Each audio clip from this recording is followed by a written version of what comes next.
I'm Alex, a 19-year-old university student majoring in history.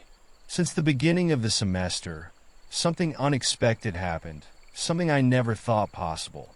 The most renowned professor in the department, Daniel, 42 years old, caught my attention in a way that was both thrilling and unsettling. Tall, with salt and pepper hair, an athletic build, and a voice that carried through the lecture hall with an effortless command, Daniel had a presence that seemed to fill every inch of the room. He was known for his sharp intellect, his impassioned lectures, and his ability to make the past feel as tangible as the present. But it wasn't just his reputation that captivated me. It was the way he adjusted his glasses when deep in thought, the slight smirk that played on his lips when he posed a challenging question, the way his gaze lingered on me in moments that felt too long to be coincidence. Everything began to change one Friday afternoon. After the lecture ended and my classmates shuffled out, he called my name. I hesitated for a moment before stepping closer, my heart racing. The door closed behind the last student, leaving us alone in the vast, empty classroom. "Alex," he said, crossing his arms, his piercing gaze locking onto mine. "You've been standing out quite a bit. Your insights on historical narratives are impressive. I'd like to know more about your academic interests. Are you considering research?" The question seemed innocent enough, but something in the way he said it, his tone, his stance, the slight intensity in his eyes, hinted at something more. I swallowed, trying to steady my voice. "Yes, Professor," I replied. "I'm particularly interested in the impact of colonial history on modern geopolitics." "Good." He nodded, as if pleased. "History is more than just facts. It's about interpretation, about understanding the forces that shape human behavior." He paused, studying me. "Just like relationships." A strange tension crackled between us.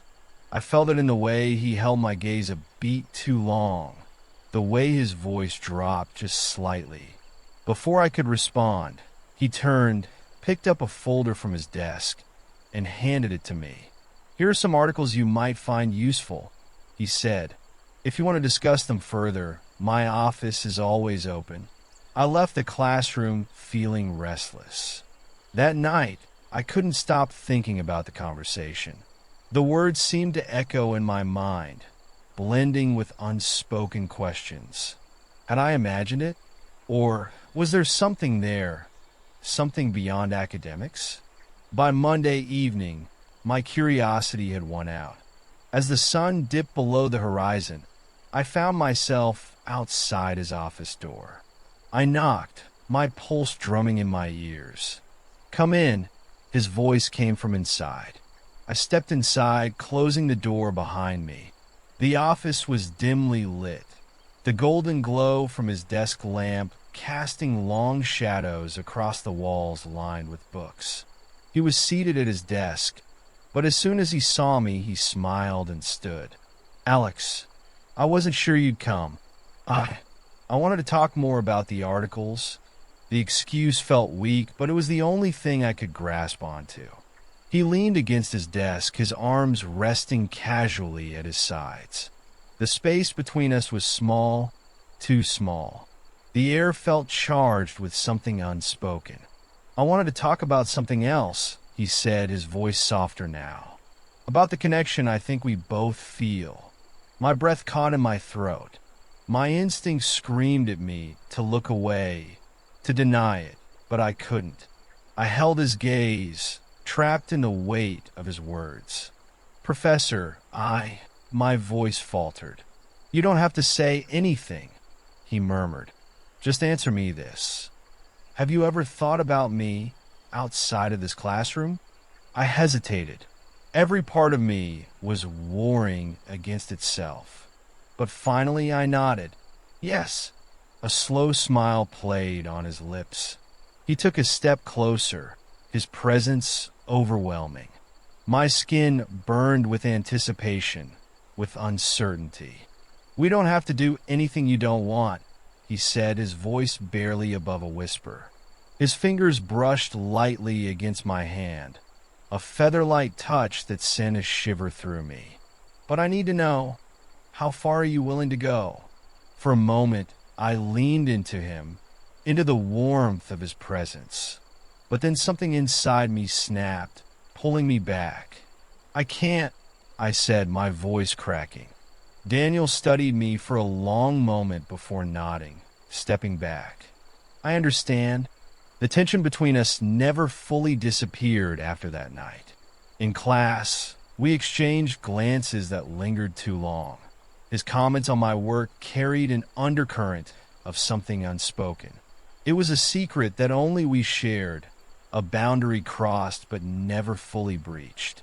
One afternoon, after class had ended, he caught my arm as I walked past his desk.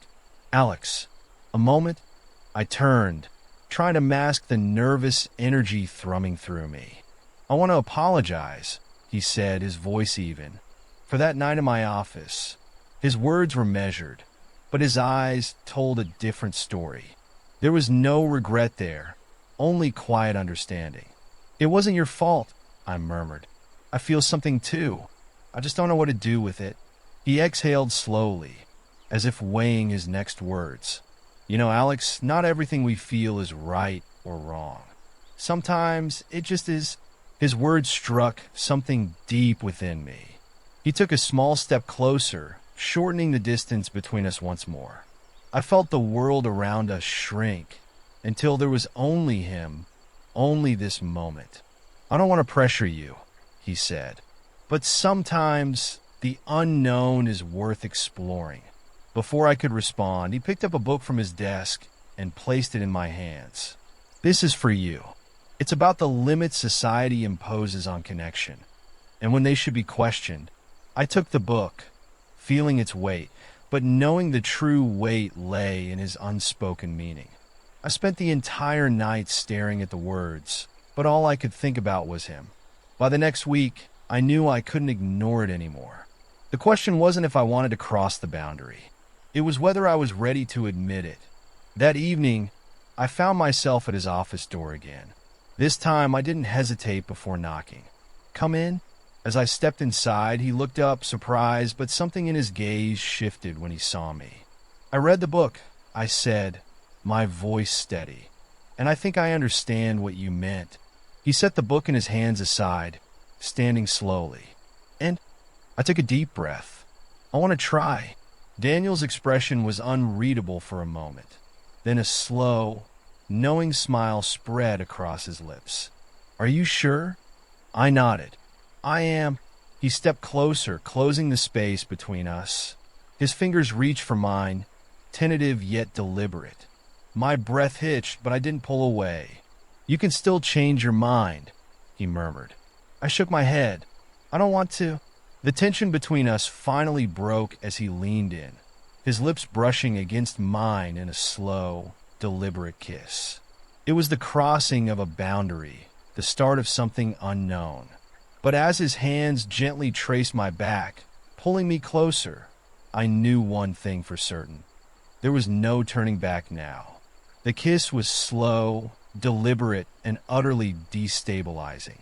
When Daniel pulled away, his hand lingered on the side of my face, his thumb brushing my cheekbone. I could feel the heat of his touch long after he stepped back, his eyes searching mine as if memorizing every flicker of doubt and desire. "This stays between us," he said, his voice low but firm. It wasn't a request. I nodded, my throat tight.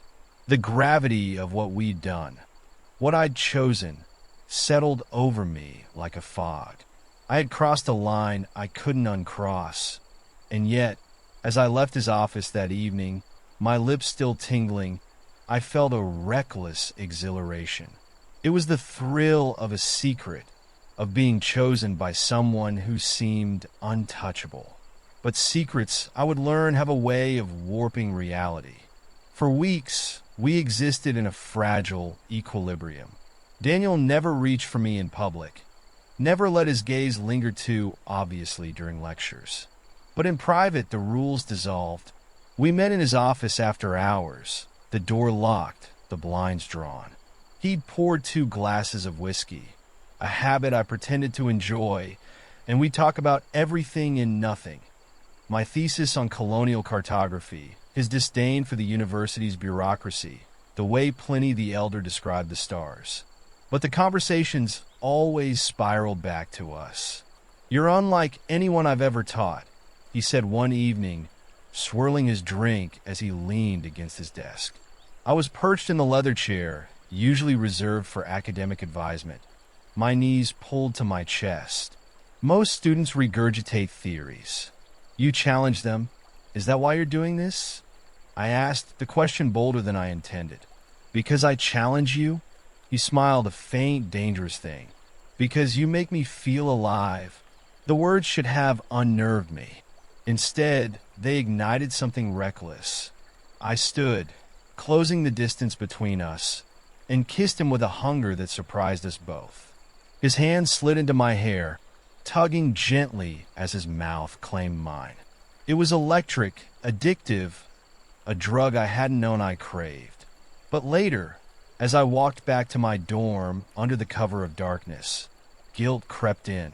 I'd lie awake, staring at the ceiling, replaying every touch, every whispered word. "What are we?" I wanted to ask. "What happens next?"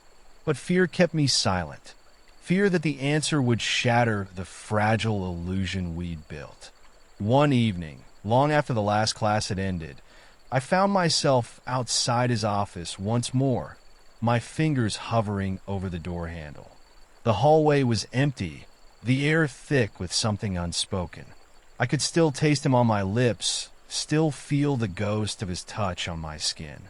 I had given in to the unknown, stepped willingly into the gray space between right and wrong. But as I stood there, my heart pounding, a thought struck me with terrifying clarity. Was I the only one? Had there been others before me? Would there be others after? And when the semester ended, when I was no longer his student, what would we become? A mistake? A regret? Or something neither of us had words for yet? I exhaled, my breath shaky, and turned the handle, stepping inside. Whatever happened next, I knew there was no undoing what had already begun.